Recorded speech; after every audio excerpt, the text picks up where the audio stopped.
fi karaa Facebookiti namooti baay'een nu gaafataa turanii YouTube keenya yeroo gabaabuudhaaf guyyoota muraasaa fi rakkoo teeknikaatiin qilleensarra hin jirru sagantaawwan keenya karaa televezyiinii OMN fi karaa Facebook OMN hordofuu dandeessu kan jedhu gara jalqabaatti. Ayyee galatoomee egaa ajandaa keenya jalqabaatiin waxabajjiin 29 guyyaa Haacaaluu jedhamee egaa OMNs guyyaa san Haacaaluu faarsuudhaaf dokumentariiwwan afaan Amaariffaatiin akkasumas immoo afaan Oromootiin dokumentariiwwan garaagaraa babbareedoo qopheesseetti jira. Kana malees intarviiwwanii fi wantoota garaagaraa Haacaaluutiin faarsinu qopheesseetti jira. Kennaallee kennaa addaallee OMN Haacaaluudhaan kan qophaa'e hedduutu jira. Egaa akkuma biyyaatti immoo hawaasni Oromoo goota kana jechuudha waggaa isa ittiin yaadachuudhaaf hojiiwwan garaagaraa hojjechaa jira. Isa dursa garuu dhiyeenya kana jechuudha koreen eebba albama artiist Haacaaluu Hundeessaa eebbisiisuu maatii fi hiriyoota isaarraa walitti bahee jechuudha. Egaa ibsa miidiyaadhaaf kennanii jirani. Ibsa isaanii kanaan albabiin isaa sadaffaan maal mallisaa jedhu kana eebbisiisuudhaaf jechuudha. Koppiiwwan yookaan immoo koppiiwwan CD'dhaan 300 hanga 500 ta'an maxxansanii raabsuudhaaf qophii xumuruu isaanii miidiyaadhaaf ibsa kennanii jiran achirraa jalqabna. Maatii fi waahillan Haacaaluu akkasumas namooti aartii gameeyyiin Haacaaluu wajjin walitti dhiyeenya qaban maatii wajjin ta'uudhaan koree CD yookiin albama sadaffaa Haacaaluu kana maxxansiisee raabsuu hundeessanii jiranii. Koreen kun gaafa 28 waxabajjii lakkoofsa faranjiitti jechuudha albama kana hin eebbisa. Dhimma kanarratti koreen kun ibsa kenneeti jira guyyaa tokko dura miidiyaaleen irratti argamanii jiranii. Wanna waltajjii sana keessa baay'ee kana gara nama booressu keessa kaatii warra Haacaaluu dubbatte ummanni kun miira inni keessa jiru nan beekaa. Tarii sagalee isaa yoo dhagaye hin boqota jenneeti yaanne kana goonee jettee dubbatte turte BBC irratti. Dhugaa dubbachuufaan haadha warra Haacaaluu amma yeroo baay'ee irra deddeebiin miidiyaan laalillee ishiin mataan si waan miirri Oromoo keessa jiru natti fakkaata. Miira Oromoo siin jedhu akkitti Oromoo keessa jiru kana isheerraa hin dubbisaan yeroo baay'ee. So albamni kun albama nama qaaliiti. Yeroo kanatti sila CD'n barisa darbeera beektee amma tooftaan itti muuziqaan gara gabaatti ba'ullee YouTube fi Facebook online ta'e digital ta'e jira. Haa ta'uti maatiin kun maaliif kana qopheesse kan jedhudha amma wanni guddaan aarsaa itti kaffalanii kan qopheessan Oromoon akka siidaatti hojii nama kanaa hojii nama qaalii kanaa yaadannoo godhatee mana hunda Oromooti akka argamu yaadanii kana qopheessanii.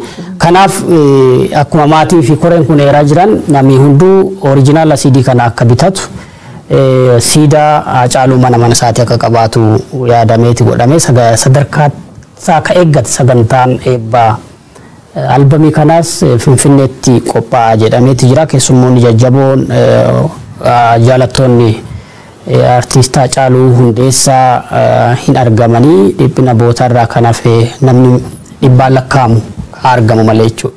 Egaa namoonni kun ibsa kennaniin jechuudha guyyaa sanii hoteela Skylight'tti akka qophaa'u kan dubbatanii namoonni 450 ta'anii sagantaa kanarratti akka hirmaatanillee ibsa godhaniiti jiranii. Maatiin irra deddeebi'anii akkasumas artiist Elamoo Aliis achirratti argamee jira. Maatiinis obboleessi isaas Siisaa fi hiriyaan isaa Ingirdu akkasumas haati warraa isaa Faantu Duroo maal jechaa turanii. Egaa albamii kana eebbisiisuudhaaf osoo Miilineem Addaraashii yookaan galma barkumeetu osoo ta'eeti gammachuu guddaa irraa qabna turre jedhanii. Egaa sababa pirootokoolii koronaatiin wal qabatee namoonni 450 qofatu nuuf eeyyamamee kanaafis irra deddeebi'uudhaan jechuudha namoonni afranuu uummata Oromoo dhiifama gaafataati jiranii. Haa ta'uti garuu yeroo ammaa kana sagantaan kun sagantaa guddaadha. Sagantaa guddaa akkanaa uummanni Oromoo abdatee eeggatu kana egaa osoo eeyyamamee illee waan jedhu namoota biraa komiin ka'aa jira.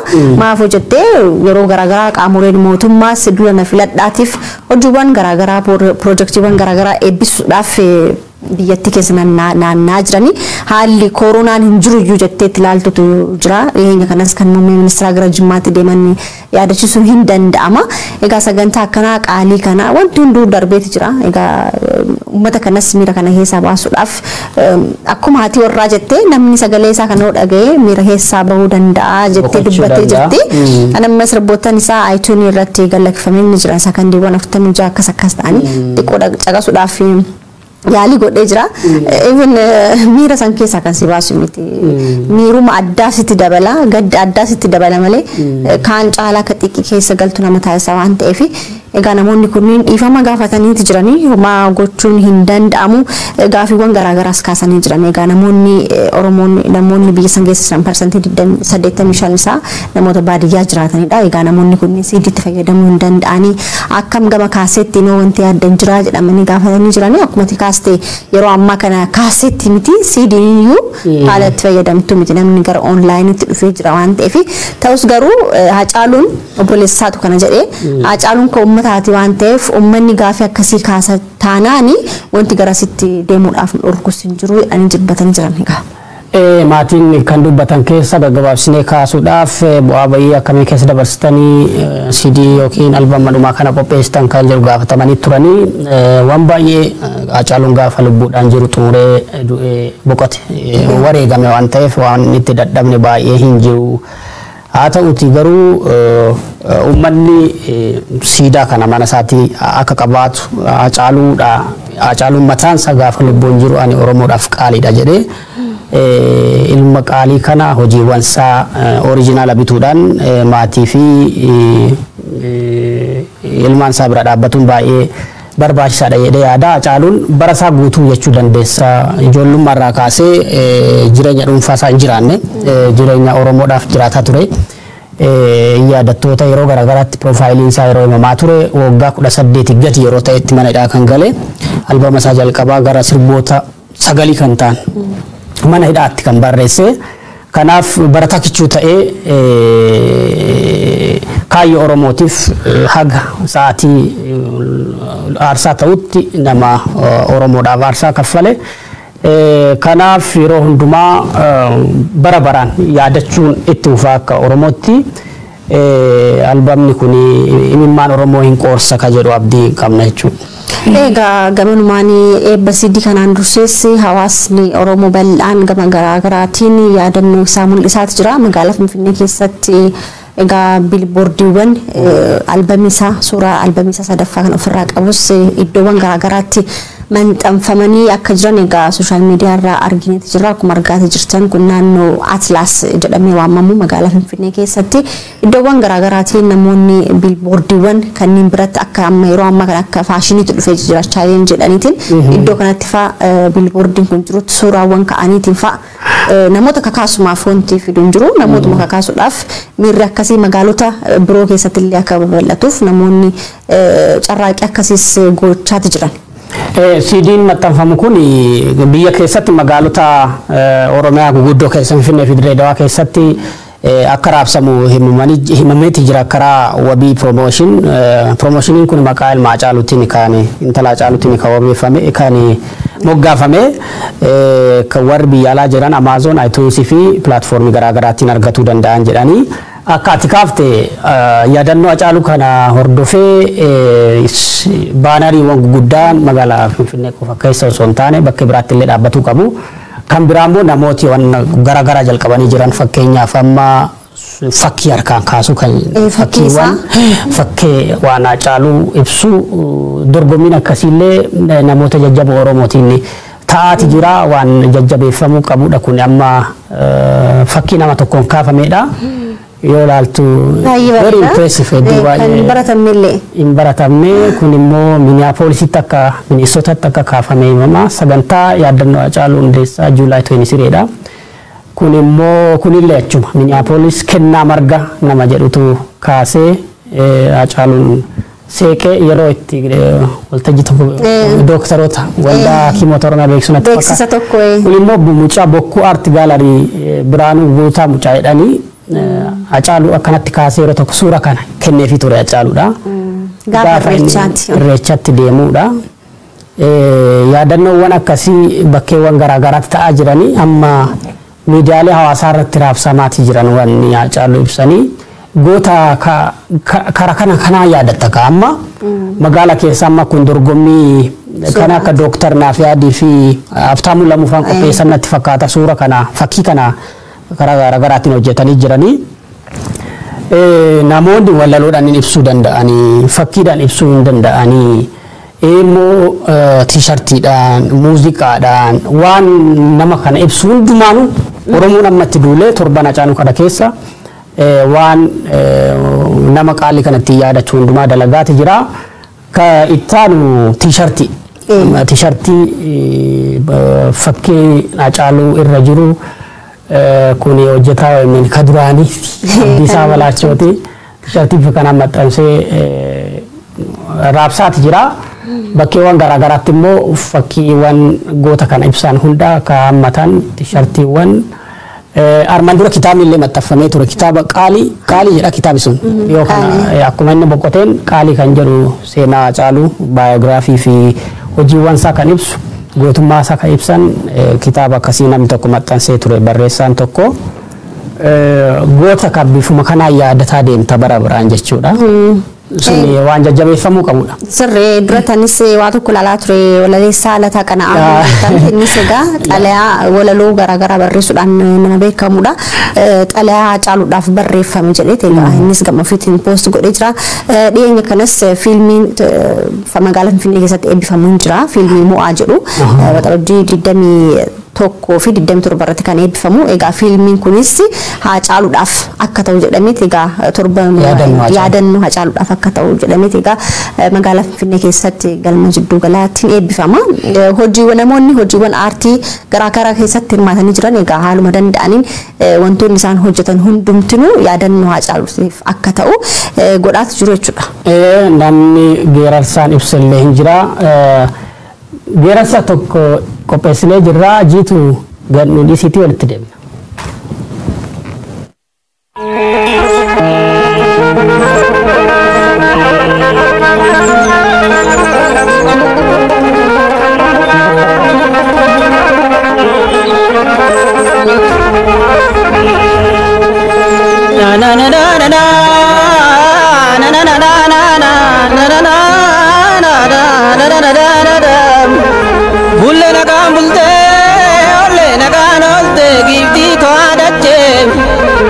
Gifti to'adate yoo jiru baata yoo duunan nyaata jiraan baddaa keeti waan garaa keeti gifti garaa meeti.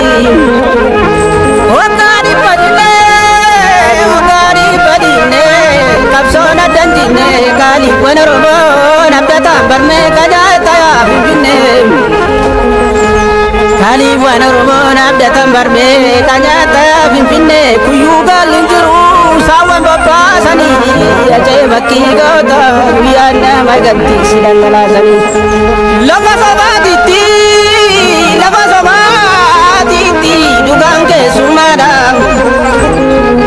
lafa sobaatiitti dhugaan keessummaadha jeebiin nyaate guddattuu boottistaan wayyoo garaadha baloo garaadha laam jaanaaloo musee obaama bineessu musee walwaama bineessu jaanaaloo olee ofii galaniito gosa ormaatitti deessu badhaadhaatti deessu.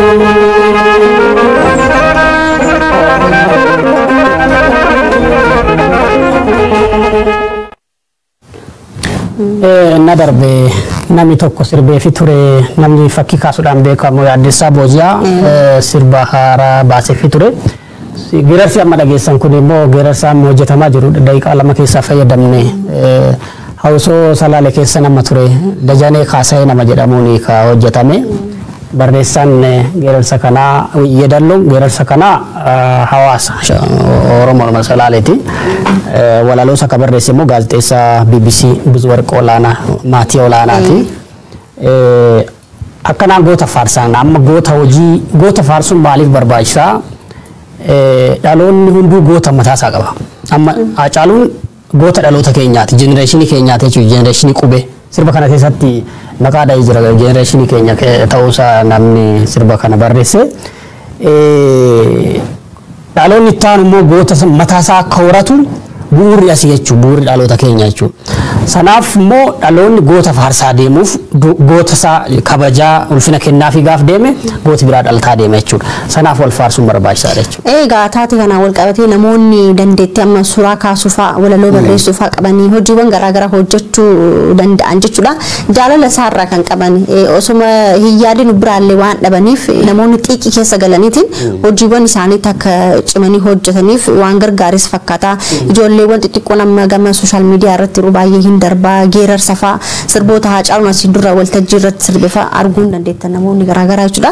Isa fakkeessanii fa'aa sirbuu si galamiti namni xiiqii keessa gaafa galtu rakkoo keessa gaafa galtu eenyummaa kan keellee baastee akka calaqqisiistu si godha waan ta'eef egaa ijoolleen garaagaraa keessumaayyuu daa'imman ijoollee namoota umurii keenyarra jira osoo hin ta'in namoonni amma jenereeshinii haaraa jedhaman kunniin wantoota garaagaraa nama ajaa'ibsiifatan gaafa hojjetan argita isaan madduu Addis Abojaa kaastee turte egaa sirba sirbee fi jira namni kun egaa suuraawwan garaagaraa kaasuudhaan nama beekamu magaalaawwan Ameerikaa iddoowwan istiiwwan garaagaraa keessatti suuraawwan Haacaaluu kan isa mataa goofaree kan Adawaa irratti ture isa kaasuudhaan namoonni akka giiftitti kennaadhaaf akka olii kennanitti egaa aadaa akkasiis nama fideedha.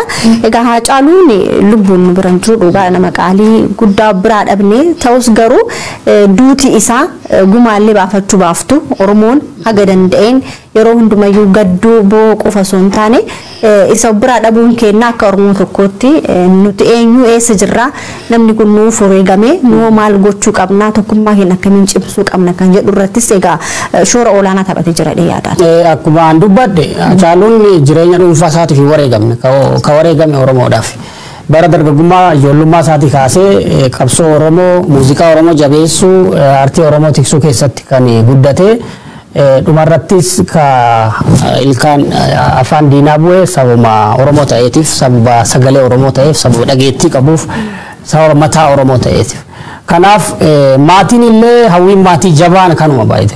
Hawwiin maatii isaa hojii isaa uummata biraan ga'u hojii inni itti dadhabe hoggootaaf itti dhamaa bahe uummanni kun illee eegaa jira eagerly eegaa jira Oromoon waan ta'eef sanaaf karaa CDtiin uummata biraa akka ga'u filatanii wanni haati warraasaa imimmaan isheedhaa dubbatte sun baay'ee yeroo irra deddeebiin beektaa na keessaa baduu dide beektaa namni sun nama qaalii Oromooti. Kanaaf Oromoon wareegama Haacaaluun kaffale beeku CD kana oriijinaala isaa bitatee mana isaatii akka qabaatu ka jedhudha. Hunda caalaa immoo kan gara dhumaa irratti interview BBC keessaa garaana nyaate siidaan Haacaaluun maalirra ga'e gaaf jedhanii deebisheen deebifte. Naa darbeette.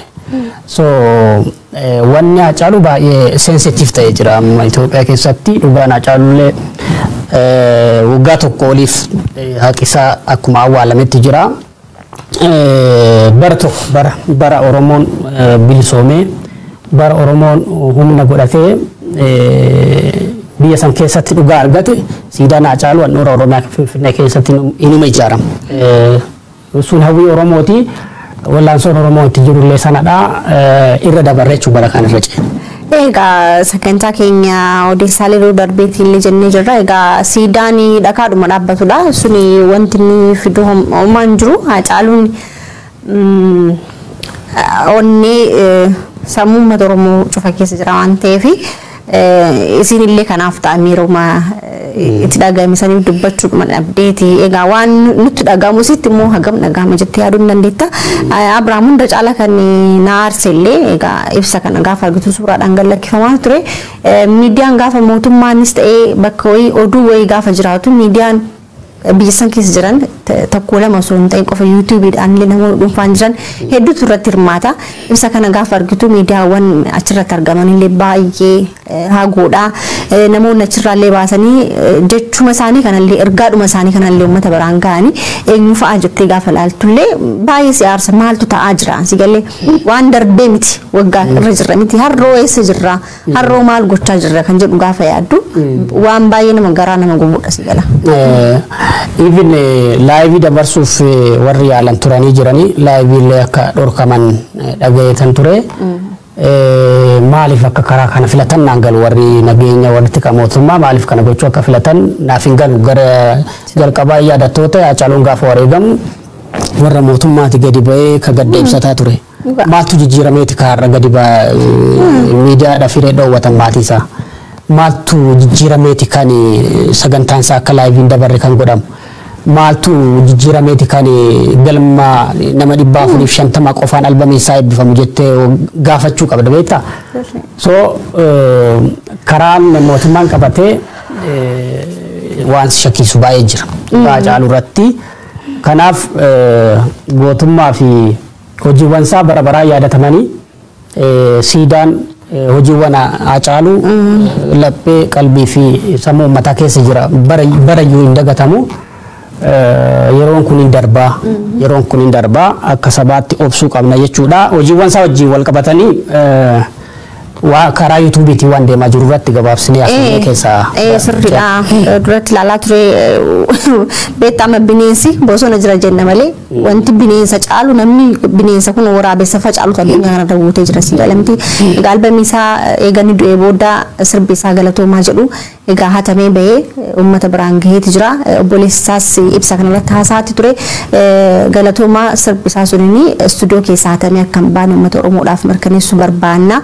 Ta'us garuu hanga ammaatti specifically namni sirba san gabbaas eenyu akka ta'e hin beekne san karaa seeraatiin itti deemnaa jirra jedhanii jirani. Haa ta'uti garuu egaa albamiin inni haaraa kunin sirboota gara 13 of keessaa qaba.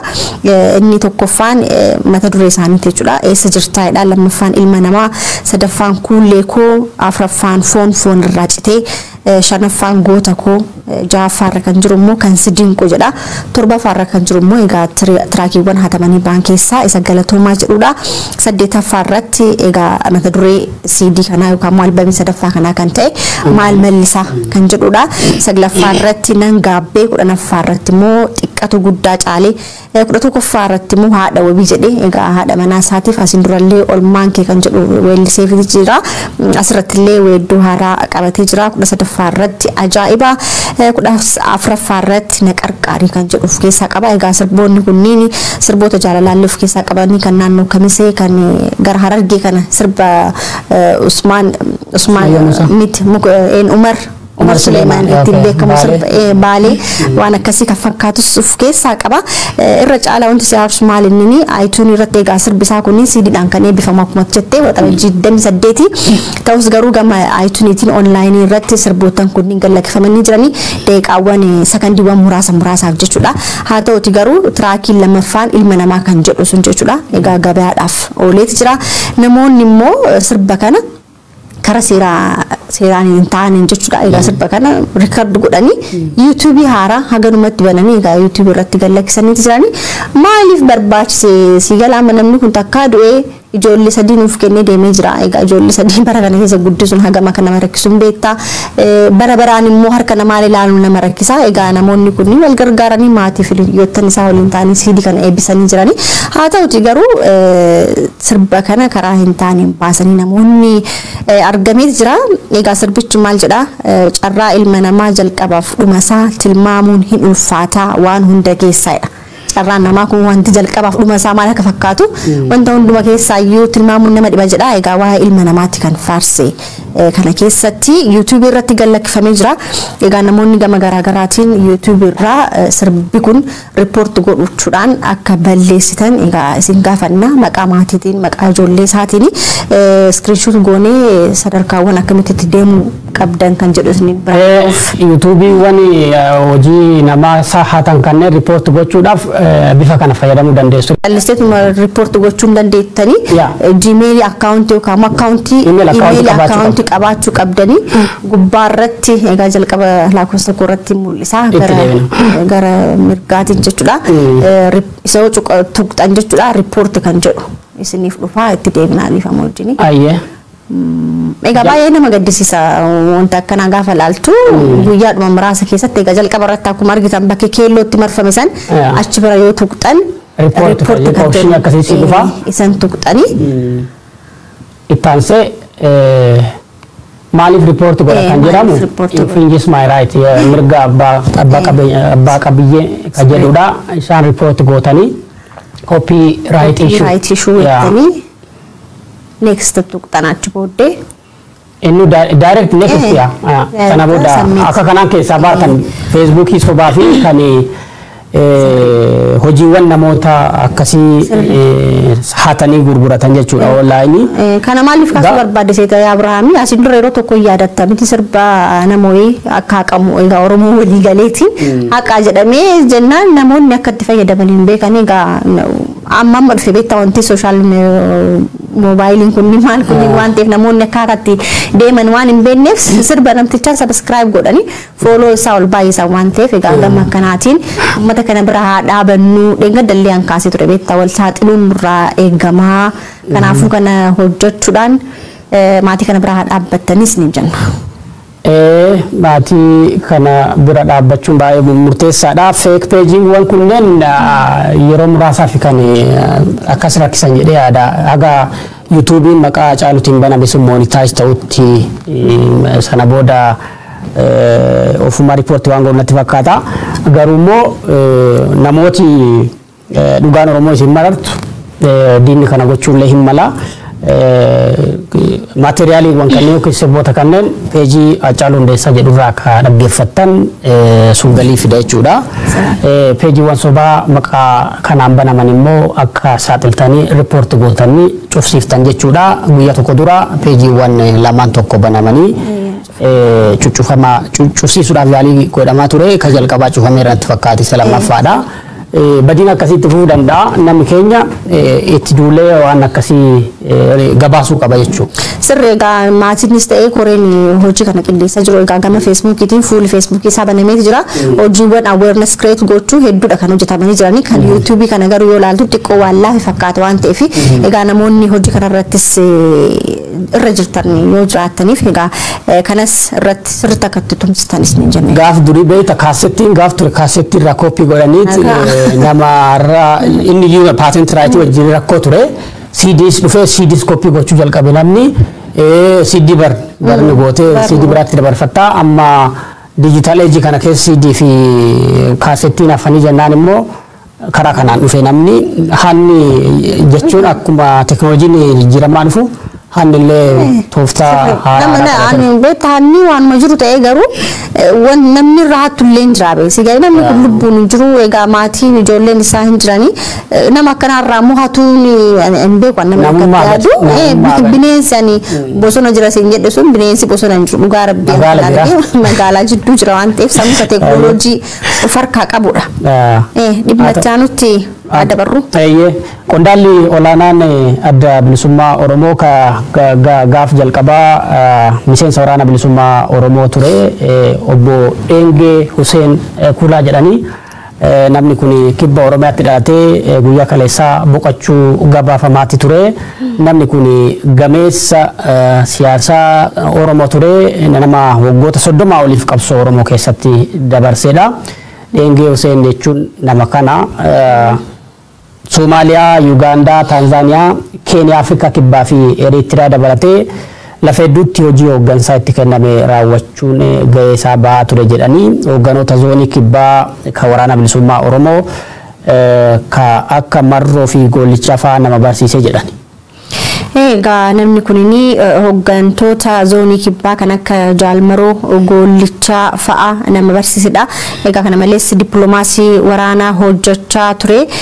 Meeshaa waraanaa garaagaraas biyyoota garaagaraa irraa gara naannoo zoonii kibbaa kanatti akka galuuf namoota hojjechaa turanidha. Egaa namni kun sirriitti nama sirriitti akkas baheellee fuulli isaallee nama beekamuti. Miidiyaa gubbaatti illee nama beektu miti. Egaa namni kunini jireenyaan gara Kenya Nairobi akka jiraatus dhageenyeeti jirra. Namoota achi jiran keessaa namoota keessumaayyuu baqattoota namoota gargaaraa turan keessaa nama shoora olaanaa taphachaa akka tures egaa baqattoonni naannoo sanii ergaa nuuf erganii jiranii jechuudha. Namoota siyaasaa sababa siyaasaatiin Itoophiyaa irraa waggoota 30 darban godaanaa turan biyya kana keessatti gargaaraa ture Kenya keessatti. Akkanumallee hoogganoota gameeyyii adda bilisummaa Oromoo kan akka Daawud Ibsaa, Abdii Raggaasaa, Galaasaa Dilboo, Leencoo Lataa, Leencoo Baatiif Toleeraa Adabaa akkasumas Jaarsoo Waaqoqqotoo nama manguddoo Booranaa kan hin beekan ka walaloodhaan waa ibsu kana cufa waliin warra lolee lolchiisaa ture bara wayyaanee jechuudha. Suuraan isin argitan kana jechuudha. Namni kun egaa tasaa isa mudateen boqotee jira jechuudha. Boqotee jira. Egaa haga achi booddees waraana keessas nama turedha. Jaaldhangee Hussein Kulaa jechuudha. Yeroo dhiyoo kanas miseensa hojii raawwachiiftu ABO 13 keessaa nama gameessa nama tokko akka ta'etti beekama. Irruma caalaayyuu itti gaafatamaa adda bilisummaa Oromoo dhimma alaa hojiiwwan dhimma alaa irratti xiyyeeffatee nama hojjechaa ture.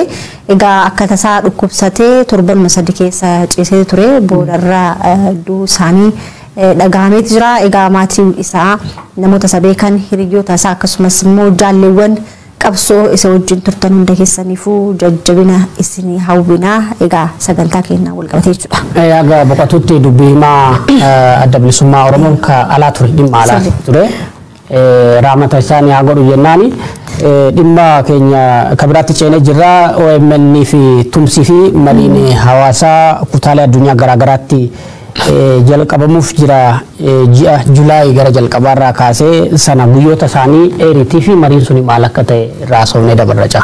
Egaa duratti kan dhimma Haacaaluu wajjin wal qabsiisnee kaasuudhaaf yaadne turre garuu boodarra finne. Egaa tumsa OMN fi marii uummataa biyyoota garaagaraa keessatti ni adeemsifama. Egaa Ameerikaa, Minnesota, Seattle, Atlanta akkuma argaa jirtan kana iddoowwan garaagaraatti guyyaa garaagaraa irratti kan godhamudha. Egaa OMNs du'aatii dhuma yookaan immoo wareegama Haacaaluutiin wal qabatee biyya keessatti eega cufamee waggaadhaaf deemna waan ta'eef egaa hojjettoonni isaa hedduun biyya baqatanii jiranii keessumaayyuu kan biyyatti hafanis immoo hedduun isaanii gama danda'aniin jiruu isaanii maatii isaanii gargaaruudhaaf hanga humni isaanii dandeetti hojiiwwan garaagaraa irratti bobba'anii hojjetaa jiranii kan jiruun immoo itti cimtee bitaatti galee egaa iddoo garaagaraa jirus hedduutu jira waan ta'eef egaa OMN kan dhaabees uummata kan cufus uummata jedheeti jira Jawaar waan ta'eef OMN tumsuun egaa barbaachisaadha. Namoonni tumsuma OMN ittiin egaa OMN kan jiru waan ta'eef kanumaaf kanarratti xiyyeeffatee egaa tumsi OMN godhamu akkasumas biyyoota garaagaraa irra naanna'uudhaan mariin uummata waliin ni taasifama jechuudha. Akkuma baanarii irra ilaalaa turtan stiikarii sanarraa jechuudha Julaay 3 Julaay jechuun ji'a adoolessa 3 Minnesota Oromiyaa xiqqoo achi keessatti gaggeeffama. Achi Julaay 11 adoolessa 11 Memphis adoolessa 24 Seattle hagayya 7 immoo Atlanta akkasumallee Oogustii gaafa 14 Ohio keessatti waltajjiin uummataa fi tumsa Oromiyaa Miidiyaa Neetwork ni gaggeeffama jedhee jira bulchiinsii fi koreen OMN egaa kaayyoo miidiyaa walabaa kaayyoo sagalee uummataa ta'uudhaaf waggoota 7 dura hundeeffamedha. Miidiyaan kun waggoota 7 darbaniif Oromoodhaaf kutaawwan addunyaa garaagaraa Oromoota jiran sagalee ta'uudhaaf as ga'eeti jira. Boqonnaawwan 3 dabarse keessatti sagalee Oromoo ta'ee dhageettii Oromoon biyya san keessatti miidhamee Oromoon ragaa jiru akka dhaga'amu Oromoon illee akka wal dhaga'u sadarkaa garaagaraatti jechuudha hojjetaa ture jira. Boqonnaa jalqabaatti injifannoodhaan gara biyyaatti galee boqonnaa 2 keessatti immoo waggoota 2 bara 2018 haga 2020tti biyya keessatti hojiiwwan jajjabduu hojjetee wareegama Haacaaluu booda biyya ari'amee amma exile media ta'ee dalagaati jira. Haga yoonatti OMN ka siinbee uummata waan ta'eef ammallee tumsi uummataa akka itti fuudha ka bulchiinsii fi boordiin OMN jechaa jiru jechuudha. Egaa OMN egaa cufamee booddeellee akka osoo kaasin darbuun barbaadu gaazexeessaan Mallasa Dirribsaa hanga yoonaatti manadhaa keessa jira. Egaa Mallasaan abbaa ijoollee lamaati. Egaa haati warraan isaallee ijoollee akkuma duratti kaasee ijoollee yeroo ammaa kana guddisuun maatii tokko taatee miti lama taatee baay'ee nama rakkisa. Egaa Mallasa Dirribsaa dhimma san inni haallanniin sababa hojii isaatiin egaa mana hidhaa keessa jira hanga yoonaatti. Kana malees miti egaa hidhamuu mana hidhaa qofa osoo hin taane hojjettoota OMN dabalatee namoota garaagaraa OMN wajjin hariiroo qaban mana hidhaa keessa jiran malee egaa sammuun isaanii hanga yoonaatti akkuma hidhameeti jira. Egaa OMN Oromoo qofaaf miti kan qabsaa ture keessumaayyuu kutaa Amaariffaa kana keessa nu jedhamu ture waan ta'eef sabaaf sablammoota garaagaraa kan akka Sidaamaa akka naannoo ta'e dhaabbatuuf shoora olaanaa uummanni qabsoon Oromoo godhe hedduudha. OMNs airtime yookaan immoo sa'a qilleensaa kenneefii egaa uummata san bira dhaabbatee jira. Boodarra fireen dhufee fireedhuma OMN'ti. Kana malees uummanni Walaayittaa Kafaa gar hedduu isaanii keessumaa sabaaf sablammoota gara kibbaa jiran kanneen cunqursaa jalaa akka ba'aniif eenyummaa isaanii akka baraniif egaa OMN hojiiwwan gurguddaa hedduu hojjetaa ture. Gaafa biyya tureetti dhukkubni Covidis yeroo nuti biyya turre kan dhalate yeroo sanis namoonni garaagaraa akkaataa isaan dhukkuba kanarraa of baraa'uu danda'an gama ibsituun afaanota garaagaraatiin ergaawwan garaagaraa hojjechaa ture. OMN Oromoon haa dhaabu malee Oromoo qofaaf miti kan qabsaa ture. Sabaaf sablammoota hedduudhaaf kan qabsaa ture waan ta'eef yeroo ammaa kana egaa tumsii fi mariin hawaasaan godhama waan ta'eef iddoo fi guyyaan isaa beekamee jira. Sa'aatii isaa immoo waan akka isin beeksan bulchiinsi OMN ibsee jira jechuudha. Humni miidiyaa maal akka ta'e Itoophiyaa keessatti baay'ee jalqaba OMN irraa baruu hin dandeessa. OMN ka paawuriin miidiyaa maal akka ta'e agarsiise biyya san keessatti. Faana OMN hordofee immoo miidiyaalee baay'eetu dhalate. Fakkeenyaaf miidiyaan Sidaamaa, SMN, Keelloo, KMN, miidiyaalee BBS, Sumaalee, miidiyaalee garaagaraatu maqaa OMN network ka jedhu kana Addis Miidiyaa Network, Sidaamaa Miidiyaa Network Walaayittaa maqaa kana fayyadamanii platformii akkanii saboonni banatan Oromoon illee miidiyaa ergasii horate baay'ee qaba. Manni Oromoos boonuu qabda sigalee ati uummata keetiif qabsoofte nama kaaniif immoo moodelii ta'uu waan guddaa waan ta'eef egaa qabsoon keessan tumsisni OMN'if gootan bilaasha hin taane Oromoo bira darbees saboota biraatiif ta'ee jira waan ta'eef ammas tumsi keessan itti hafuufu haa jabaatus jechuu barbaanne jechuudha. Ayyee dhimma kana keessaa baanu. Haa baanuti dhimma kana keessaa immoo baanee egaa filannoon hirannoo jedha egaa guyyaan wajjin hin jiru. Hirannoon geggeeffamee jira. Egaa hirannoo kana wajjin wal qabatee biyya keessatti paartileen siyaasaa keessumayyuu filannoo kanarratti hirmaatan jechuudha. Komiiwwan garaagaraa kaasaati jiranii gamiyyeewwan warra jedhaman Izeemaa Abin Farraa kaastee paartileen biyya keessa jiran hedduun isaanii filannoon biyyaalessaa kun sirrii miti haqa qabeessaa miti bakkee hojii raawwachiiftuuwwan hin jirretti korojoon banamee filannoo raawwachiistuun bakka hin jirretti filannoon raawwatamee sirrii miti waan jedhu kaasaati jiranii turan jechuudha.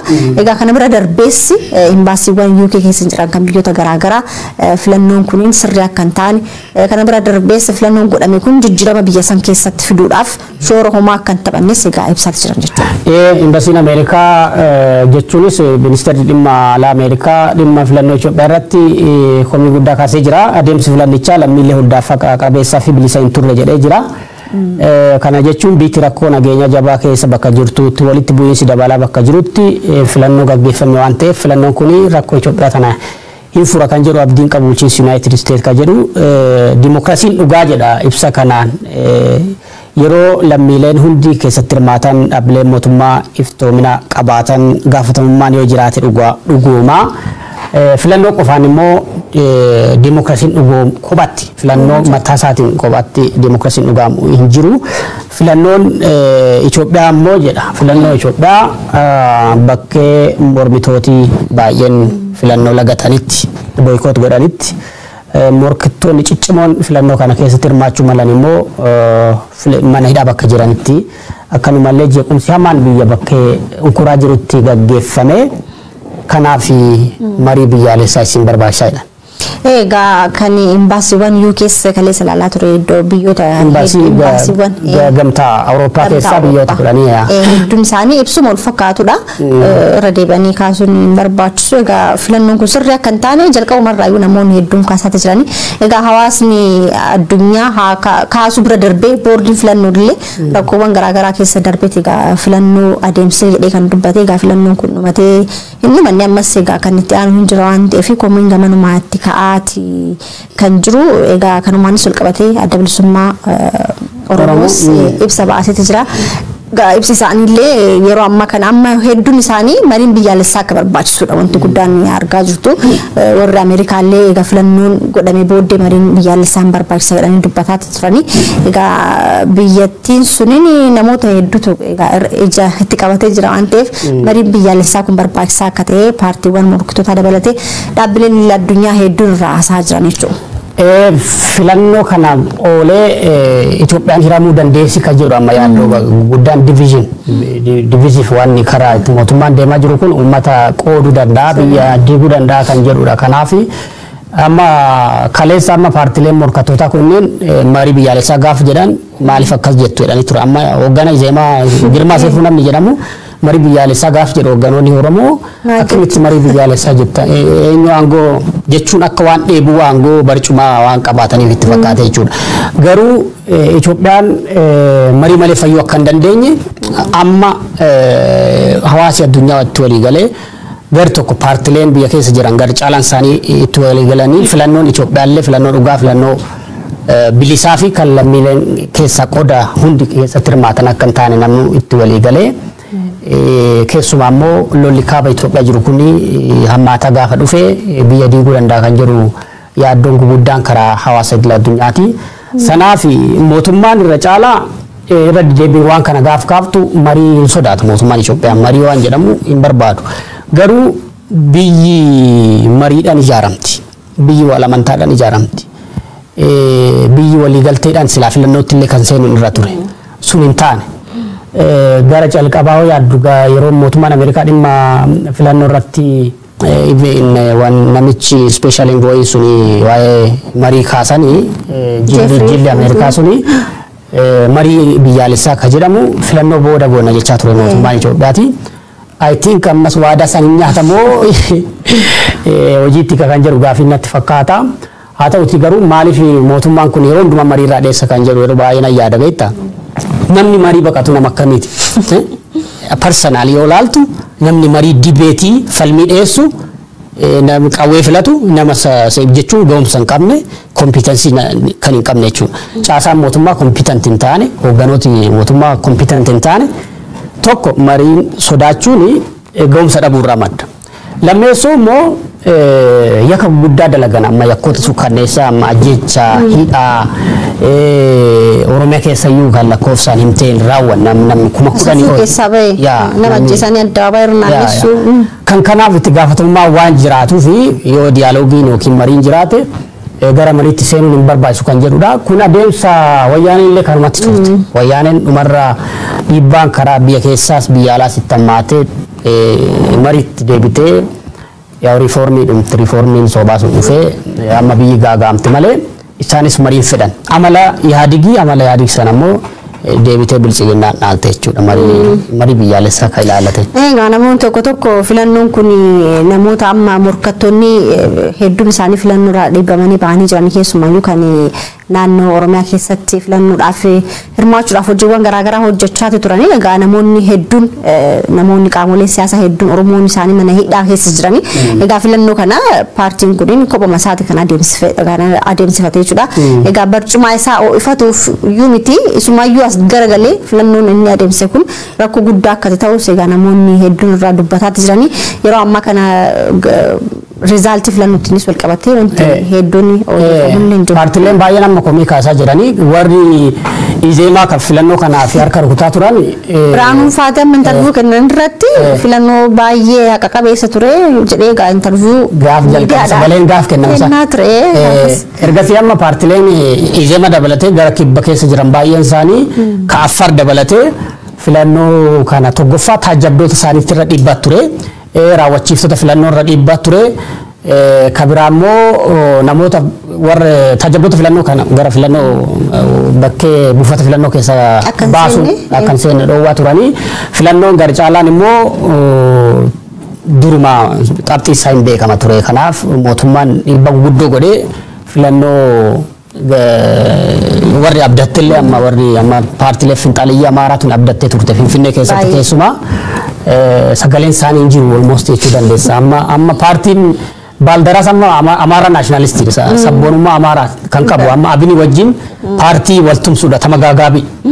Finfinnee keessatti izeemaa dursee mo'ateedha namma oolaaltu sagaleedhaan bilchiginnaatti taanee isaantu jira amma lakkoofsa buufataalee filannoo irra jiruun warri izeemaa amma akka tufamanitti yaada jiru sanaaf mootummaa irratti ka'aa jiran immoo amma namni kan qoosaa jiru yeroo baay'ee maal jedhan Gimboot 7tti hundeessan gaafa filannoo bara 2000 fi bara 1997 caamsaa 7 gaggeeffame Gimboot 7tti jedhanii hundeeffatanii mufaatu sanarraa ka'e filannoon baranaa immoo isaanii 14 waan ta'eef paartii isaanii 14 jedhamu wayii hundaaga jedhu haaraa jiranii baay'ee disappointed ta'anii jiran warrumti filannoo kanaaf tamananii filannoo dimokiraatawaan gaggeeffamaa mootummaa himmoonaa warri jedhan tamananii seenan filannoo kanatti baay'ee mufatanii disappointed ta'anii jiran. Sirriidha egaa namni hunduu wetta gaafa isa biratti dhuftu isarra gaafa geettu hubata waan hundumayyuu egaa namoonni gaafas fa'aa Baqqalaan fa'aatii Jawaar fa'aatii namoonni qaamolee paartii siyaasaa garaagaraa keessa jiran gaafa hidhamanii egaa dirreen nu bal'attee amma namni nuuni walitti gitullee hin jiru jedhanii egaa gammachuu isaanii ibsaa turanii amma mucaa amma Muusaa jedhamu tokko kan Affaar paartiidhaan kan egaa nama walitti dhiyeenya gaarii paartiileewwan siyaasaa Oromoo wajjin hedduu qabu ture egaa gaafa sammana dhaatti deeman gaaf takka yoo wanti akkuma bubbee namoota anitu jiranii egaa namni kunini pirezidaantii paartiilee siyaasaallee Itoophiyaati egaa yeroo ammaa kana garuu filannoon kun akka sirrii hin taanes komii kaasaatti jiranii xalayaawwan ibsaawwan yeroo garaagaraa irratti baasaatti jiranii egaa dhimma filannoo kana sumatti haadhaaf nuti dhimma dubbike gabaabseensi kaas paartiileen kunneen maaliif gaafa namooti Oromoo hidhaman callisanii har'a gaafa sagalee dhabanii deebi'anii mootummaa irratti ka'uu kan jedhu waan ijoo beeke warri kun lukamma izeemaani kaayyoonsa Finfinnee Oromoo irraa bilisa baasu sigale so warri Finfinnee Oromoo irraa bilisa baasuuf qabsaa'u gaafa warri Oromoof dorgamu hidhamu gammadu qaba bar sigale sanaaf gammadaa turan jechuudha izeemaan illee baaldaraas illee abin illee Itoophiyaa Oromoo irraa seef gochuu Finfinnee Oromiyaa irraa seef gochuu baraaru kuni kaayyoo isaaniiti kaayyoo dhokataa isaaniiti irra deddeebi'anii dubbataa turan maqaa sabaatiin baankiin ijaaramuu qabu maqaa amantii muslimaatiin baankiin ijaaramuu qabu eenyummaa sabootaa eenyummaa amantii waan wal fakkaatu waan garaagaraa daayiversitii yookiin sabdaneessummaan biyya keessa jiru kuni hin barbaachisu jedhanii warra addababaayitti mormaa turan waan ta'eef paartileen bu'uurri isaanii saba ta'e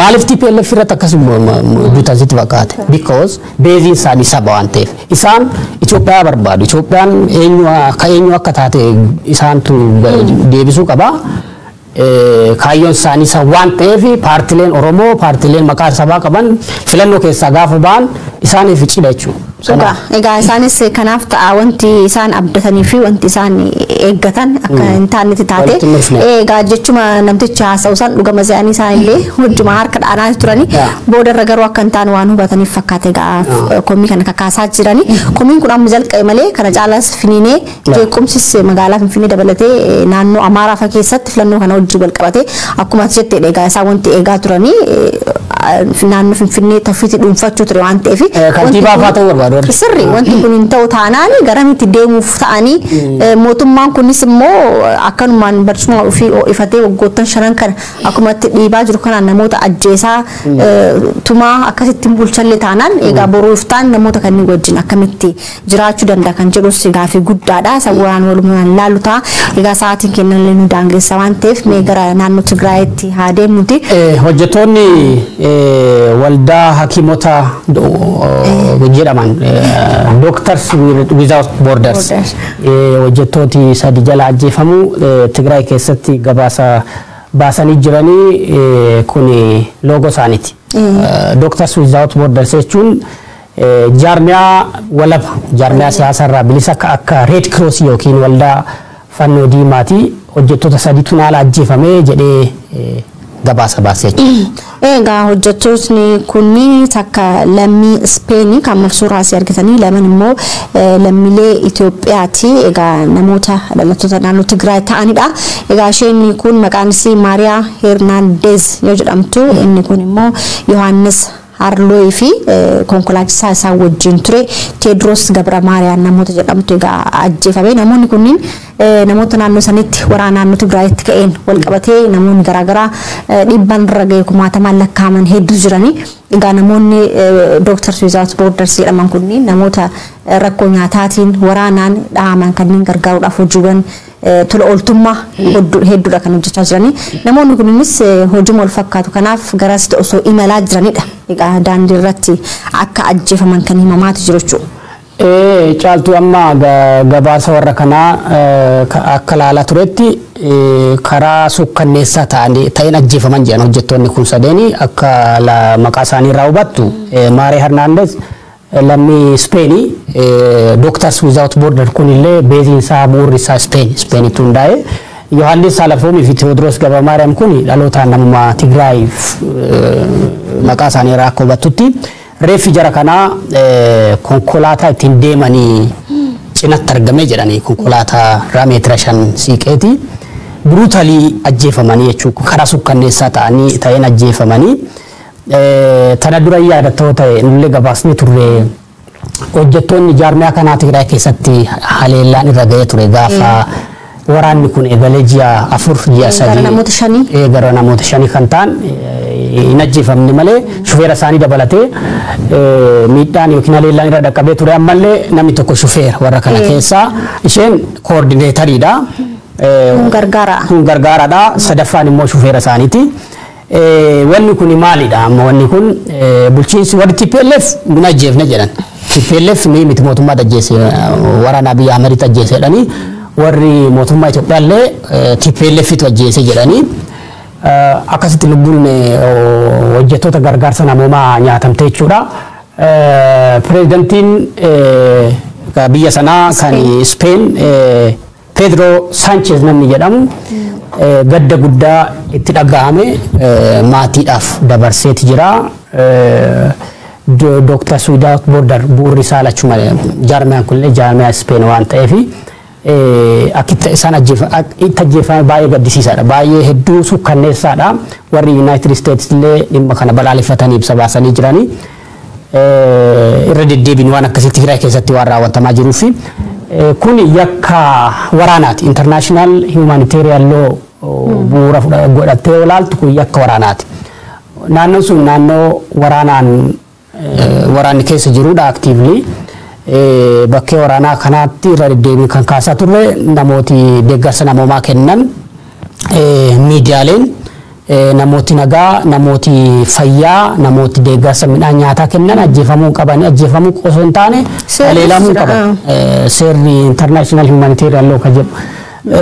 Kanaaf fakkeenyaaf amma hojjettoota Red Cross tokkuma amma kun garaarummaan qabu. Borders daangaa hin daangeffaman. Neutral jechuun amma paartii kamiifuu hin dhoogan amma waraanni mootummaa soo miidhamee hin gargaaru waraanni TPLF soo miidhamee hin gargaaru jechuudha. Kun yakka waraanaa addunyaa irratti nama gaafachiisu.